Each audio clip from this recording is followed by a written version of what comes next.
Unmute your phone, unmute your Dr. Dorch.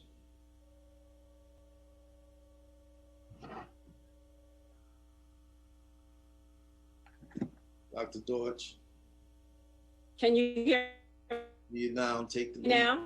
Yes.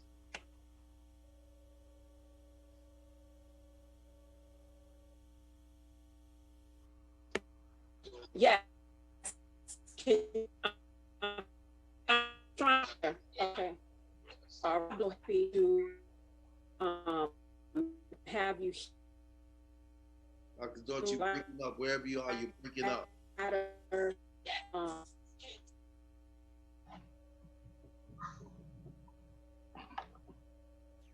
um,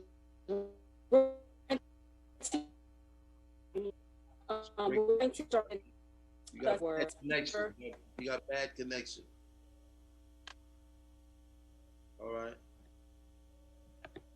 Can you hear me now? Yes. You're breaking up.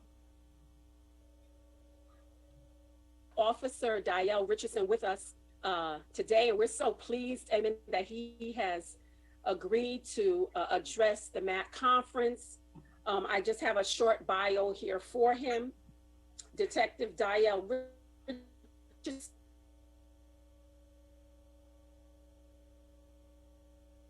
is the second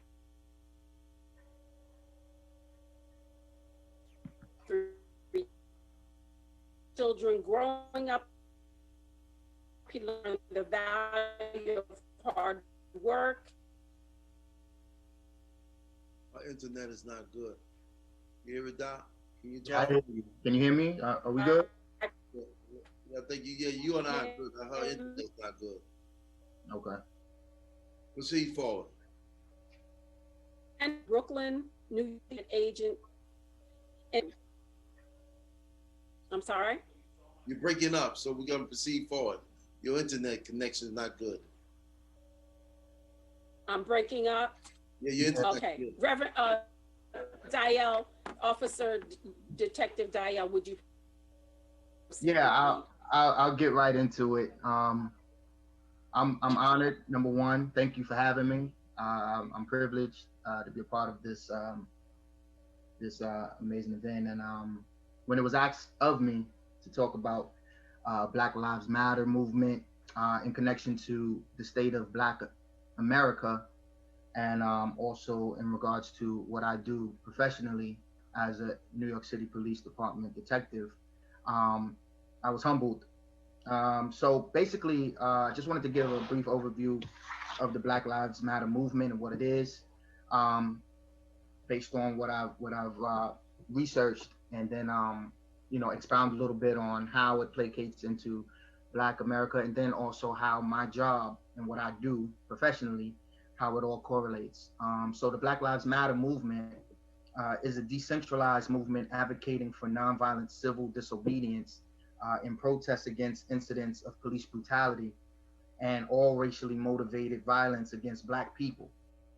Now, while Black Lives Matter can primarily be understood as a decentralized social movement, an organization known simply as Black Lives Matter exists as a decentralized network with about 16 chapters in the United States and Canada. The broader movement and its related organizations typically advocate against police violence towards Black people, as well as for various other policy changes considered to be related to Black liberation. The phrase Black Lives Matter can refer to a Twitter hashtag, a slogan, a social movement, or a loose confederation of groups advocating for racial justice. So the loose structure of the Black Lives Matter movement, it has contributed to a lot of confusion in the press and among other activists, as actions or statements from chapters or individuals are sometimes attributed to Black Lives Matter as a whole. Now, a writer, Matt Pierce, for the Los Angeles Times, he commented and he said this. He said, the words could be serving as a political rallying cry or referring to the activist organization, or it could be the fuzzily applied label used to describe a wide range of protests and conversations focused on racial inequality.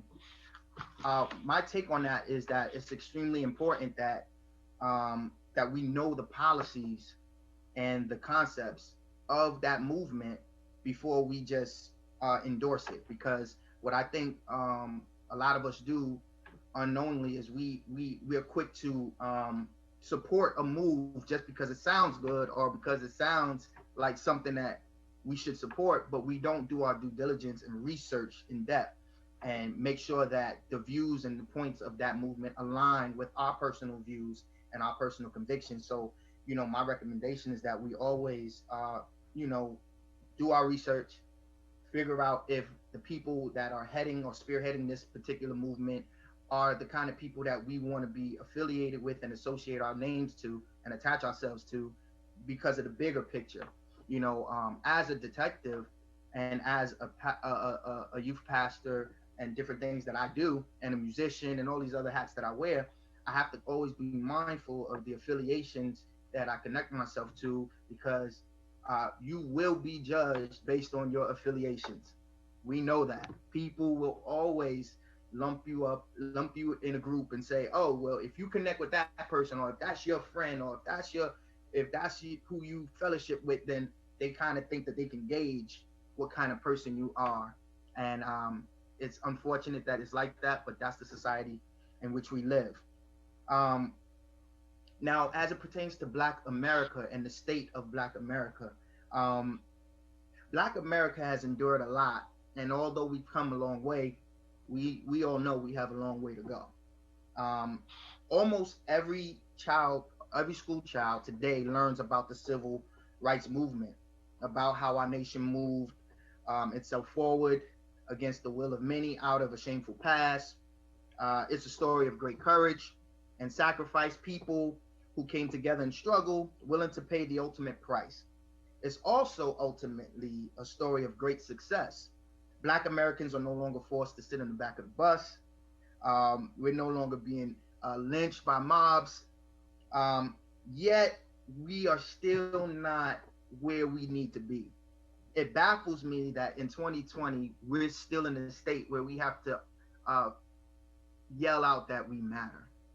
It still saddens me that we're in a state in 2020 where we still have to fight for some type of equality.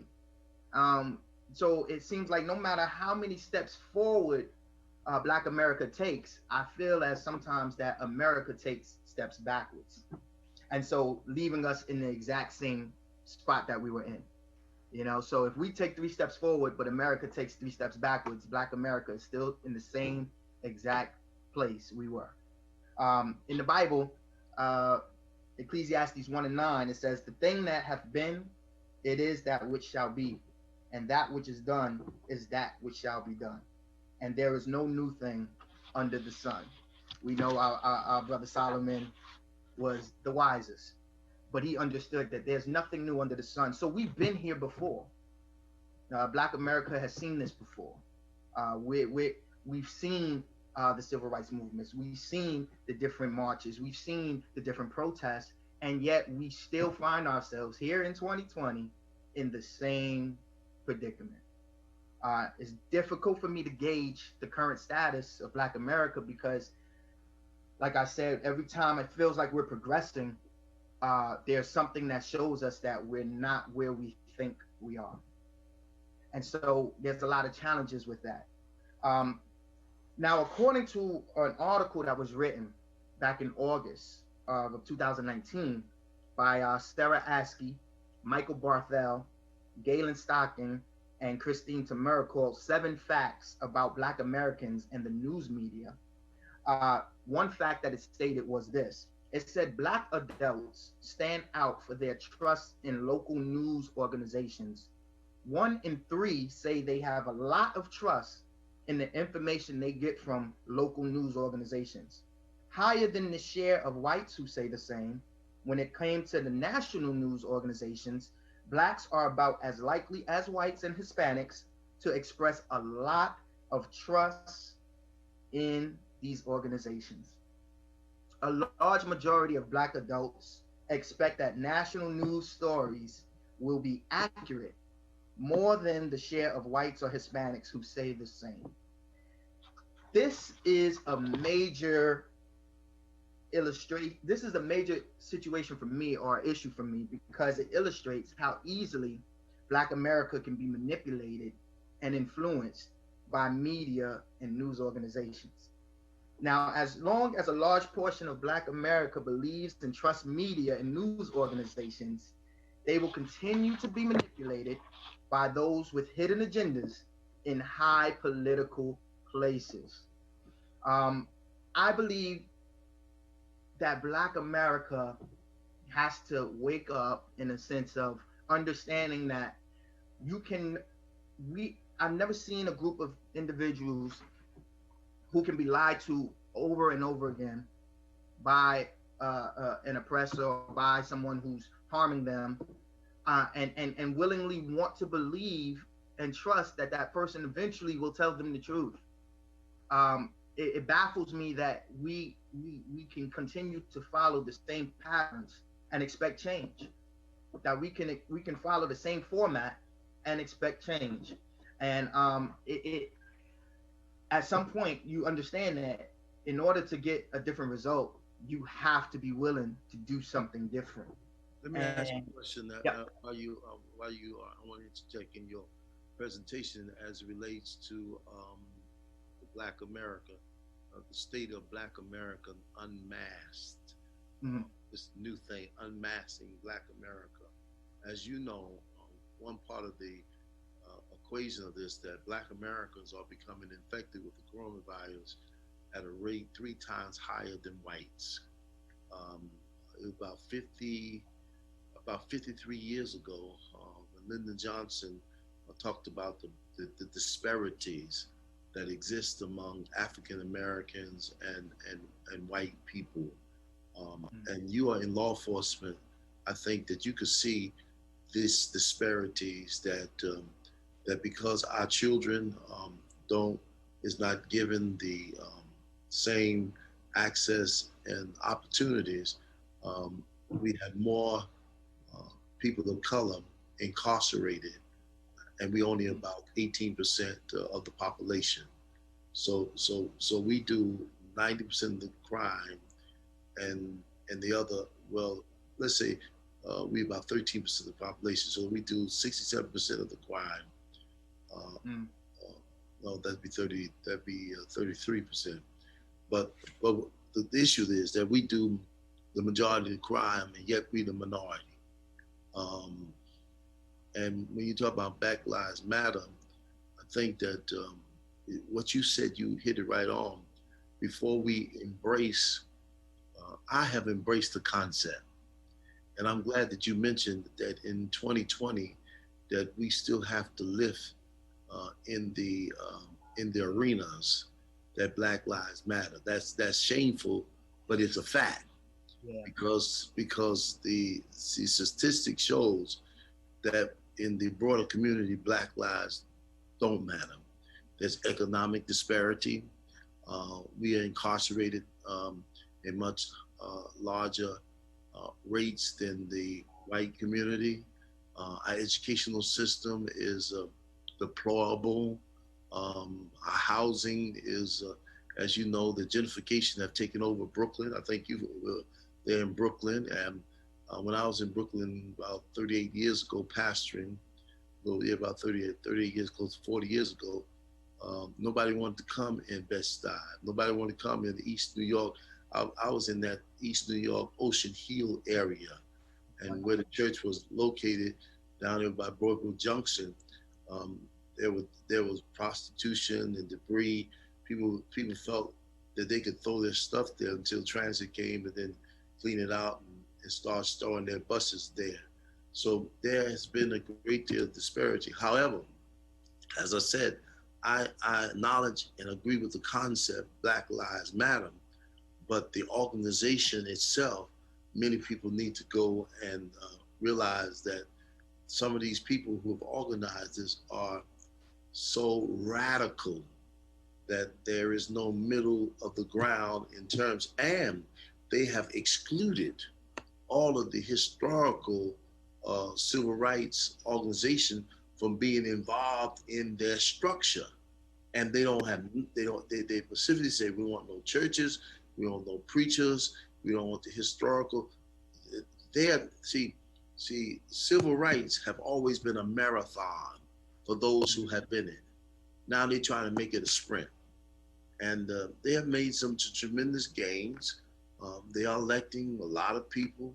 They're using their muscles, but still, um, the state of Black America is still very dim, and that's what I want you to kind of embellish is the what you see on ground level, because as you said, you're a detective, so you have a greater insight in seeing the large disparities that exist within the African American community, and as relates to Black Lives Matter. Yeah. So what I've personally observed over time was I've watched the disorganization or the unorganization of this uh, movement in a sense where they have no structure. They don't necessarily want to have a structure. They kind of like the ability. They like the freedom of kind of moving and maneuvering however they choose. And then if it's successful, then they say Black Lives Matter. If it falls, nobody hears about it. If it fails, no one knows. And so it comes across as very opportunistic. And what we have to be careful as, especially in leadership or in, um, pastoral leadership, whether it be, because especially our pastors and our leaders have a great burden on their shoulders because whatever we endorse as leaders, the followers will endorse for the most part because they'll put their trust in in your ability to assess spiritually what this movement is about or what this is. And so when I think about the former civil rights movements and the way that the black churches in particular were organized and how the leaders came together and how even if they had differences of opinions when it came to the civil rights movement, they put their differences aside and they were powerful. The black church specifically was very powerful. But there's some of them put them aside, but some of them didn't. Martin Luther King was expelled from the National Baptist Convention because of That is his civil rights stand, and and the president then, um, J.H. Jackson, put him out, and that's when the Progressive Baptist Convention began, where Gordon Taylor was the first president of Progressive, because there was not a component within the National Baptist Convention that would address social disorder, particularly being against African American people. The evolution of the civil rights movement have always been a struggle to those who have tried to lift our community. Because sad to say, many of our people have allowed their condition to be the norm and have accepted that they don't have the power. And then I'm going to say something. I'm really going to say this, and this is a fact. We have people who are trapped in black bodies. mm, They are white in their thinking, in their approach. They're like slavery. We had the field Negroes, and then we had the house Negroes. And the people that were lived in the house was always considered the upper class. The thing that's hurting us as African Americans today is that mentality. The field Negroes were supposed to watch the house Negroes, and the house Negroes watched the field Negroes, and the master was getting all the information. The thing that hurts us now, even though that we've been fortunate to have a multicultural, multi-ethnic diversity, particularly in African American, and we got more blended families in that than we ever had before. That's one reason why Donald Trump is saying "Make America Great Again." He's actually saying those code language make America white again, because they do know, and they got statistics proving it, that in the by 2050, that the white who had the most dominant president of the United States of America is going to switch up and be the minority. That being said, we got a big problem. Now our problem is not as much as racism within our midst, as much as classism. Mm. That they have successfully taken some blacks, and when they desegregated us, they made a plan in the midst of desegregation. Because I was a baby in the '60s coming up, and yes, it's 1968. Uh, our brother Martin Luther King died, and in '64, Lyndon Johnson signed the civil rights legislation. But guess what? The teacher said, you can put those black kids in my class, but you can't make me teach them. And therefore, what they did, because nobody was watching and monitoring, the kids was integrated, but they placed black kids in white children classroom, but put the black kids in the corner. I can remember that right now. They put us in a corner, and we almost had to teach ourselves while they give all the time to the white children. And that's why today that many of our African Americans who have lifted themselves, sometimes they don't even think that they have an obligation to go back in their community and lift their community, because they've been privileged to the big house while we still in the field trying to survive. And I think that's a major challenge, and that's the state of Black America. The state of Black America is, and I contend that we worse off now than we were when we were in so many instances when we were discriminated. How are we worse off? Well, back then we had a sense of Black pride. James Brown said, "Say it loud, I'm Black and proud." Back then, we had more and more of our people who was entrepreneurs. We got less and less entrepreneurs. We had more professional, high-end uh, people, doctors, lawyers. Our children today, very few are talking about going into the medical field. Very few are talking about being lawyers. Almost the expectation of them becoming much larger than where they are is almost diminished.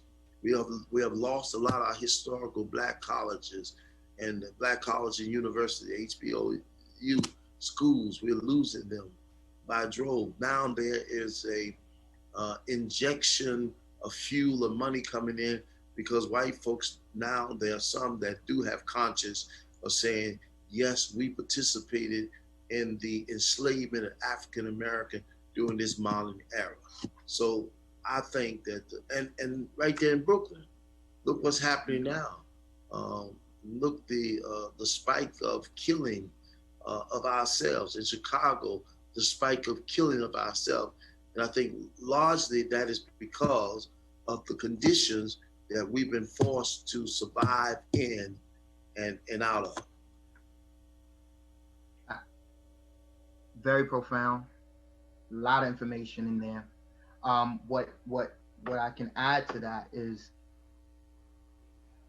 when we think about our condition today, and we think about every time African American groups try to formulate a organized, a unified group, it is quickly disbanded, quickly. And one of the things that, when you were talking, what I thought about when you were talking about some of the movements and things of that nature with Dr. King and others, was the COINTELPRO, which is not really broadcasted enough.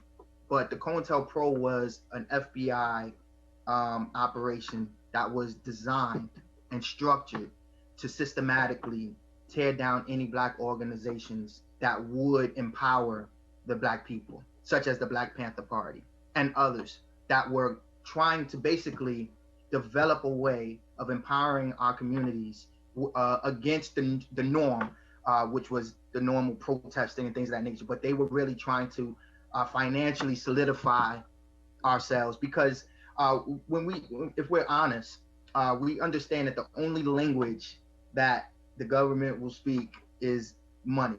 That's the only language they understand. Our black community cannot uh, uh, make any positive critical strides unless we have money. If money's not involved, all we have is hope. But money is what's going to push them to have to communicate with us. Now, during my research, I realized that our small population, the black population, our black brothers and sisters in the American uh, uh, country, makes up $1 trillion in spending a year. $1 trillion in spending power every year. That means my money, my suits, my shoes, my this, my that, your money, your shoes, your suits, this and that. Everybody, we spend $1 trillion a year. Now we complain about what we don't have and what the government's not giving and this and the third, but we're so dependent on being. I said one of the biggest issues that I have is that it seems like our brothers and sisters are so dependent on resources instead of utilizing what we have and creating our own resources. So we rather receive certain funding and receive certain assistance than creating our own infrastructure financially and supporting our own. And so yeah, now we have an uptick of black businesses being supported and everything due to this movement. But my issue with this movement is because so is no structure, so many people are attaching themselves to it and doing things that are not necessarily positive for the movement. Now let me say this. We got a couple of things in the chat room we're going to address. Just give me, but I need to push back on this idea that the Black Matter movement don't have no structure. You can't look at spin-off groups and determine that there's no structure. The Black Lives movement is well structured, but there are multiple spin-off groups that have attached to the slogan to make the appearance that they are unorganized. They are extremely organized because not only do they push the agenda of Black America, but they also push the agenda of the LGB, how you call it, LBGQ group. And I'm telling you, they're powerful because they are unseating incumbents. They are methodical in what they're doing.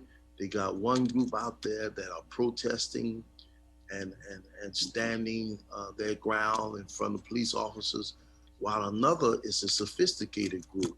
That's the one that we need to be scared of, that's working behind the scenes, pulling together millions and millions of dollars to unseat some people that literally need to be unseated, and then placing people in position that have a anti-God, anti-church approach. That's one of the challenges.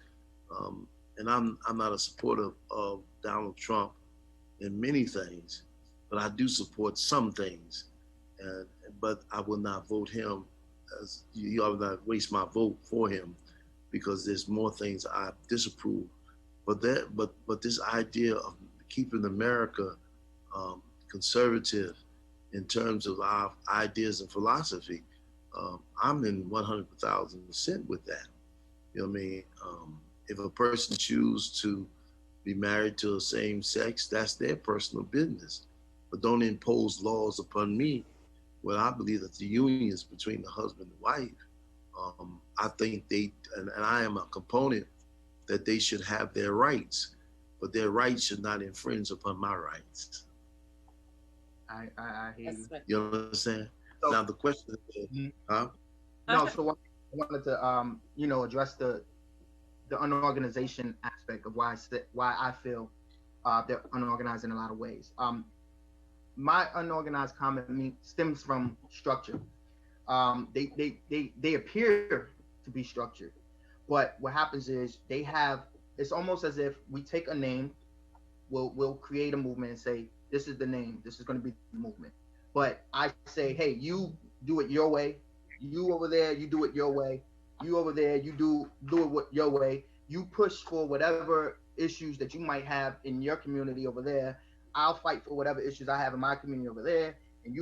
And so with that, it's now you have this one thing, Black Lives Matter, but you have a myriad of different policies and views in which that organization now is in support of or doesn't support, and so it leaves a confused kind of where's the structure in the sense of okay, now we see the LGBTQ community is largely behind the progression of the Black Lives Matter movement. Took over. They don't take Uh, it over. They don't take it over. well, they not only did they take it over, they are largely the reason. They are largely behind the development of it.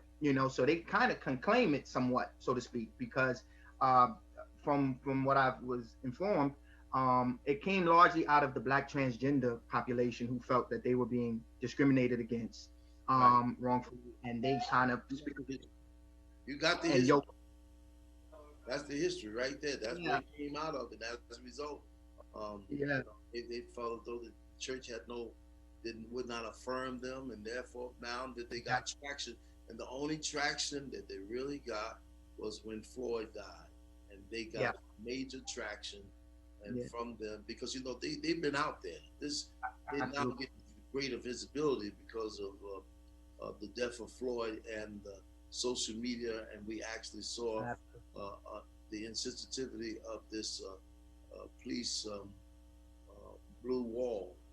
yeah, That's one of the questions was officers, what recruitment tactics used to recruit African Americans? The next one was my community is screaming community violence within our community. What method can be used to address this? The violence within our community, the recruitment. I used to be the president of the Civil Service department here in Mount Vernon. And as you know, we administer the test, once a person passes the test, we rank them. If they rank high enough, we just send them to get their psychological. And many of our people, number one, they don't rank high enough on the test. Then if they get past that problem, then they go through an internal investigation, and there's always something popping up. And then if they get past that, they go through psychologicals, and there's a pushback in that. And look like to me, all white folks got clean records. They passed the psychological, and even if they didn't pass the psychological, they appealed before the Civil Service Council, give a nice explanation because they bring a lawyer with them because they can afford a lawyer. And there they end. They're police officers, and some of this is crazy want to be, but they have the money. So there is a great deal of disparity and inequity, even in the police department. It's amazing that you are a detective in the police department. New York City is such a large police department, the largest one in the United States of America. They can pick up mostly anybody. So they have to, but there are like small communities that don't have no diversity on their police force. It's just a bunch of white old guys and not even ladies. So and that's true, and that speaks to the question that was asked in the chat, which is very profound here.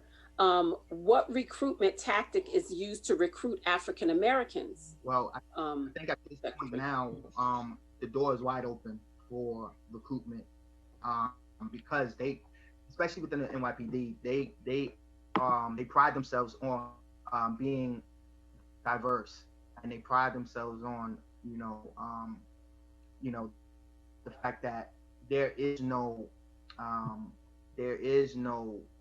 racial divide in the sense of the recruitment process. So I've seen more African American and Hispanics hired over my 9 years than I've ever seen. It's been very open to hiring, but the once again, but the requirements are still the same. Uh, I think a lot of people miss out on with the 60 college credits.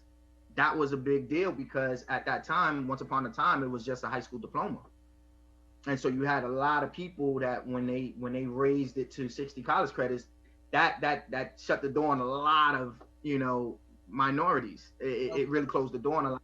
And that was done intentionally. That was intentionally done because they saw that the New York City was becoming more diverse. They wanted to keep it that old boys, white old boys system, and that was done intentionally. Those Absolutely. type of laws was meant, as you said, to shut the door on. Even though flip side of that is always good to have more education because you become analytical in your thinking. But the whole Mhm. idea really was to shut the door. Absolutely. So And you know more marketable. yeah, and then also you now it also put them in a position to demand more pay. Because everything's strategized. Well, then if I have to do more in order to receive this position, then I can now fight, through the unions. Now I can fight for more money because I have to present myself. I have to present more, of an ability to do this job. So then you have to give more initiative for me to actually want it. And so it's a lot of different nuances that's involved, but ultimately it still, shut the door on a lot of minorities. And so what, a lot of the minorities had to do was then change their approach and now go to school. So even though it was meant to close doors, it actually elevated us in the sense of now you have more African Americans going to school because they wanted to be in law enforcement. And But so I have a question for you too. With the death of George Floyd, I'm curious to know, what do your white counterparts, the white police officers in your precinct that you interact with, what is their thinking about all of this with the Black Lives Matter movement? Do they feel, are they empathetic? Do they understand? Do they think it's just we're taking things out of perspective and there is no racism in America? What have you heard and witnessed? I mean, I've heard so many different views, so many different viewpoints, just in passing. Um, Overall, I would say I think the overall concept or the overall energy that's put out there is that, you know, is this necessary? I kind of get that vibe sometimes that, like, really, is this necessary? All of the marching, all of this. Do and then a lot of times what you'll get is it if it didn't happen here, if it didn't happen here in New York, you know, why are we being so affected here? If when you have the largest police department in the world, and this brings me back to my point earlier about the influence of media. When you have the largest police department in the world of over, 30,000 police officers daily out there on patrol, getting in interactions, car stops, all kinds of stops for drugs and for guns and this and the third, and you get 1 to 2 stories that make headline a year, that is extremely impressive if you ask me. But when you have issues in Michigan or issues in Detroit or issues in Nebraska, and it triggers a worldwide hatred of police and a worldwide, call for. can I say something? Can I say something now? I think that's unfair because it was just recently that the federal court said that racial profiling was happening in New York. Mm-hmm. That there was racial profiling in which they would unjustifiably stop young black men and frisk them. In fact, that's why the current mayor won, because this frisk policy. Um, New York City police department have systemically target people of color, more so than white folks, and that's a fact. Uh, and it's just that when you hear of these things happening in other parts of the country, and you hear police officers say, "Well, it haven't happened here." It is happening. It is happening. Yeah, so no, what I mean is, it is happening. It yeah, is no, happening. no, what I'm saying is not that. No, you're absolutely right about that. No, you're gonna deal with way more stop, question, frisk, especially in New York, because we have so many officers, and because you put so many officers in the same locations, which is usually black communication. But the court said that was racially profiling. Oh, no, absolutely. What I'm saying, I'm not disagreeing with you. What I'm saying is, when you put a high influx of officers in black communities, where when you have a group of officers who know the areas and whatnot, they're gonna know where to go for certain issues that's happening. You get what I'm saying? They know their trouble locations.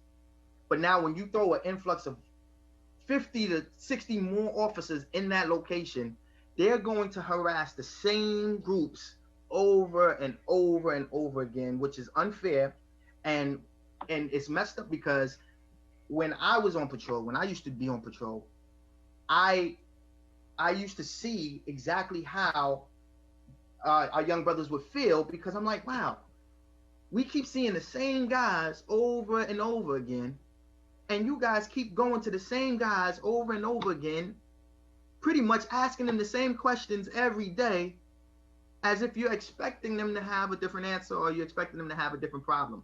And so I could see how it can turn into harassment, and feeling like, yo, every day I'm getting harassed by the same group of guys, asking me if I stole something, asking me if I just committed a crime. You said something earlier today, Mhm. that I don't want us to just pass. Okay. It's about economics. The reason why those kids are on the streets is because they have no means to get a decent job for a decent living. So therefore, they become entrepreneurs and start selling drugs and guns. I can see that. I mean, that's about. There are a lot of kids that lives in communities that they only survive in. Absolutely. You go to Brownsville. I mean, look at the surge of killings in Brownsville. And you go ask something that you ask. I talked to some young people in the Brooklyn area, and one guy just recently, he was washing his car, and somebody just came by and just killed him. And they saying the word out on the street is that there was he had no beef with nobody. They was just jealous of him because he was helping and connecting with the community. That's the words out on the street. You know, it's just bad. Yeah, it's bad because it's the system, Doc. It's the they said the correction. They have these correction facilities that take people in to correct them and reentry to bring them reentry them back into society. They go in these correction facilities and don't get corrected. And then if they get corrected for reentry, most of the time they can't really reentry in society because they got a felony on them. So who would hire them? Yeah. They can't even get public. They can't even get public housing. They can't even. They can't even apply for a student loan to go to school. So what do you expect them to do, but to act out? So this is where we come back to Black America, and I'm glad you mentioned that and brought that up, because this is the structure, or this is the status in which we find ourselves in. Because the only people that can actually help them is us. And if we don't take it upon ourselves. Well, how do we help them when we don't have no money to get, let me tell you, this is a fact. This is a story. Mm-hmm. There's a white kid and a black kid. They got in trouble.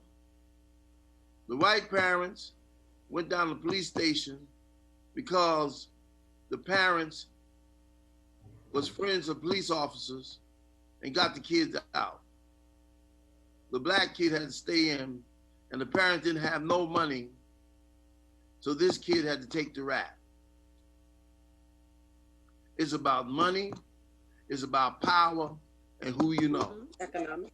Yes. And this is what How burns do you me do? up. This is what Yes. burns me up. That black people who are able to ascend to power close the door in lifting their people. Not some of the time, all the time. And then they talk about the church. They talk about what the preacher. They talk about what the preachers are doing. They're doing as much. Many of them are doing as much as they possibly can, but they have limited resources to no resources. What in the heaven can we do with no money? You give me some of that money that they waste, and I'll show you what I can do. I have an early childhood program that we have about 130 kids, 108 kids at University Pre-K. Because of the pandemic, they done cut me down to 60 kids. My question is, what the rest of those kids gonna do? What are they gonna do? Yeah. What are they gonna do? Will they get their meals? How are they living condition? Isn't there other places you can cut instead of cutting our children, our precious ones? We got to right now, Doc. I don't spend no time in trying to reform an adult. That's almost gone. If the system can't reform but I spend a lot of time in trying to get and reach these kids, these young folk, and keep them on a straight and narrow path. But I need help.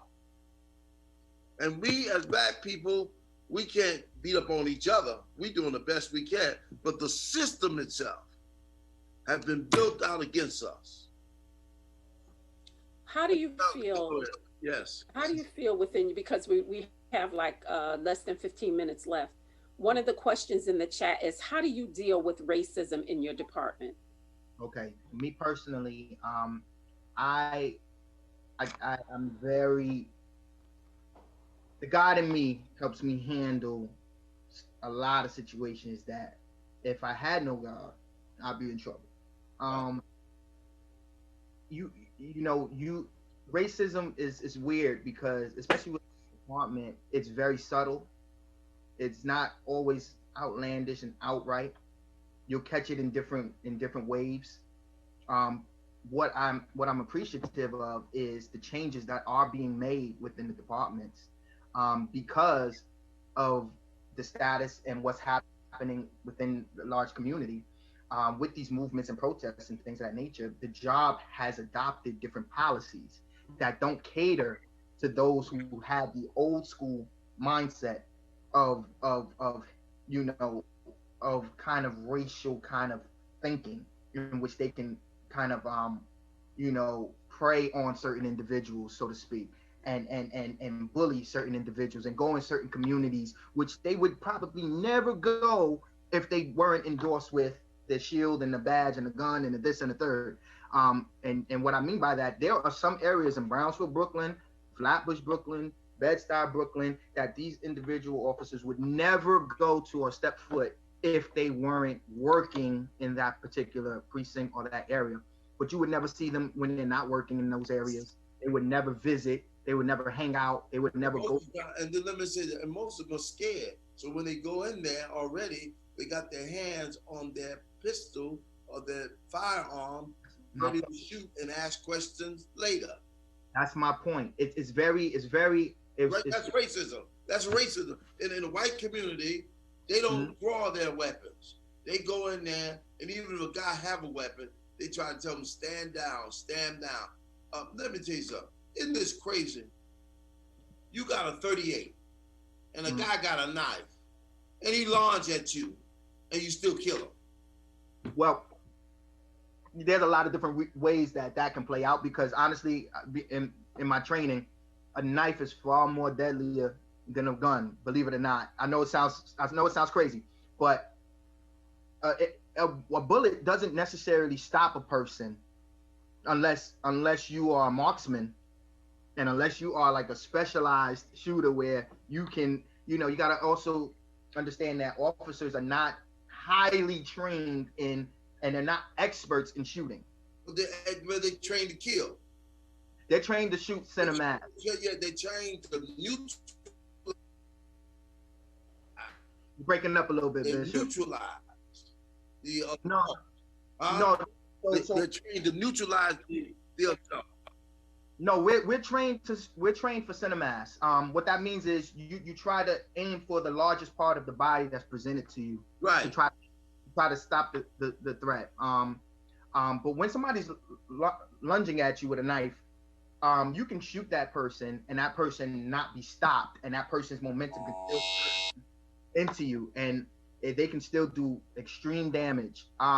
So if anything, a person with a knife to me is far more dangerous than a person with a gun, because with a gun, only that circle pointed at you can hurt you.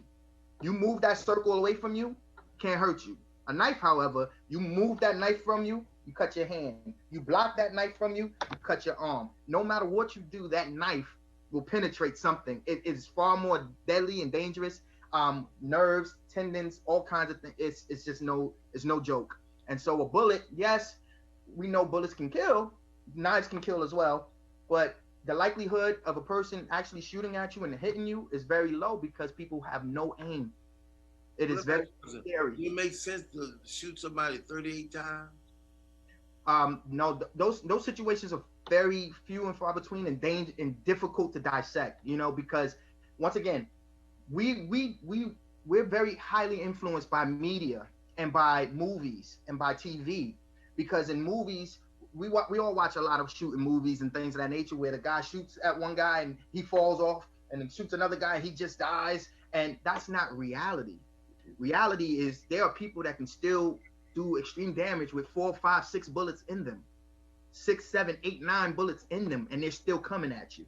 But Detective Richardson, if that were the case, you have an officer with a gun and someone coming at you with a knife, why wouldn't it be more prudent of them to shoot to injure rather than shoot to kill? Why not shoot them in the arm or the leg rather than shoot them in the chest or the head or something like that? I got you. I get that question a lot. And once again, it really goes back to the fact that officers are not marksmen. They're not highly trained. You have a few that might be, but overall, the larger scope of the department, they train with their firearm 2 times a year. And unless you go on your personal time to really master your weapon, chances are that's the only 2 times these officers ever shoot their weapon. But then also, let me tell to the viewers, it's probably more deadly to be shot in your leg or in your arm. The femoral artery, yeah, because of the arteries. I mean, that's more deadly. A lot of people say, why ain't he shoot him in his leg? Well, you hit that carotid artery, there's no life, period. If they shoot you in the upper torso, there may be a possibility for you to survive. When they start shooting in your hands and all that stuff, but like I was saying to Pastor Deutsch, officers they're not specialized, especially trained to be marksmen where you can say, okay, I'm gonna aim for this guy's arm, I'm gonna hit this guy in the leg. You want to believe that these guys are that really skillful with their weapons, but they're not. And movies make us feel like everybody that has a firearm should know how to aim and how to do things. But when you have a lot of moving parts, it's very difficult to explain it to someone who's never been in an actual gun battle or in an actual training where you have to run and you have to shoot and you have to get cover and you have to shoot and you have to, it changes the dynamics drastically when you're, because you're also human. So now your heart is pumping, you're scared, you're fearful because this person has a weapon, he's trying to hurt you. And now you have to try to, stop the threat from coming at you. You're not necessarily trying to kill anybody because you don't want to kill anybody, but you want to stop this person from attacking and lunging forward. So you're trying to utilize your resources as best as you can with two times a year training with that weapon. It gets bad quickly and it gets. So another question in the chat is, and this was asked early on, so I'm not sure exactly which area it refers to. My community is screaming community violence within our community. What method can be used to address this? Okay, so within the community, I think there has to be far more accountability amongst those within that community.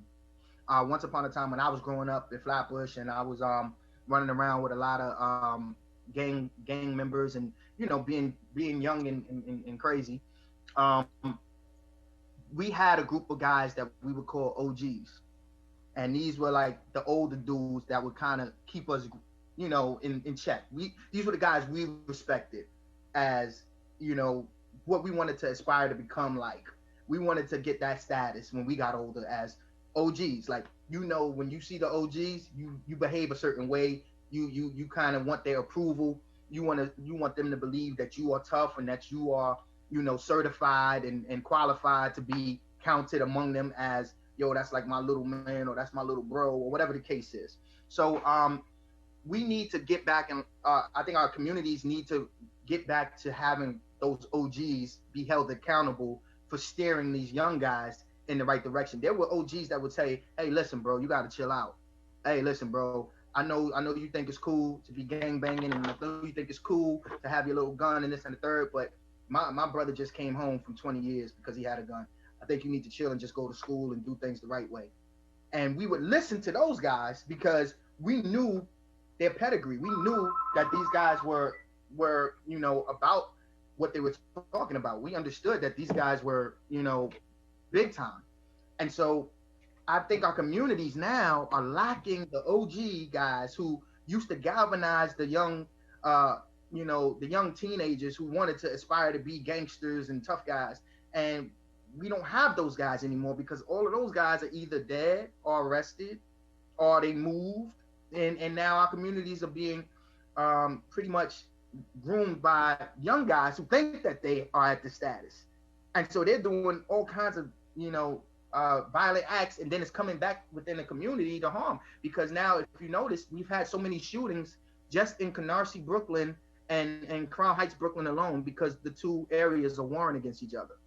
So there's just been drive-bys after drive-bys, and children have been being hit and killed and different things like that because in our communities, we have no more OGs to keep these young guys in line and show these guys how, they're supposed to go about handling certain things. So there is a turf war between those two areas. Yeah. So how you advise us to stay out those areas while this turf war is going on?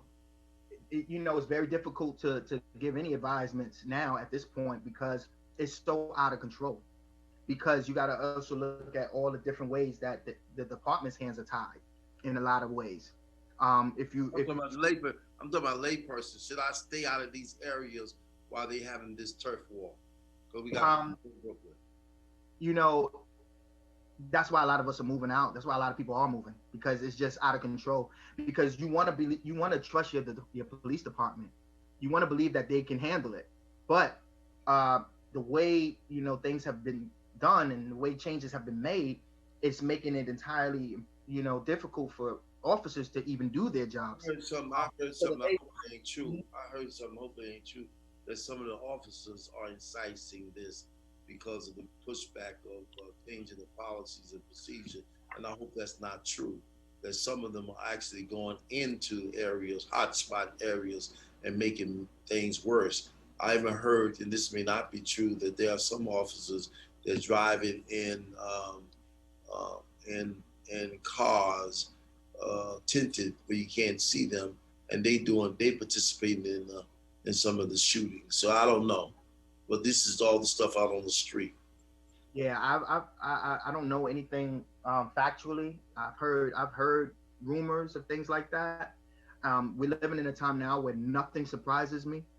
Nothing surprises me because once again, like the Black Lives Matters movement, you also had the Antifa movement that usurped and crept in and was doing a lot of things to try to create dissension and animosity during peaceful protests. There were times you saw the Black Lives Matters protesters at war with the Antifa protesters who were trying to make it something that it wasn't supposed to be.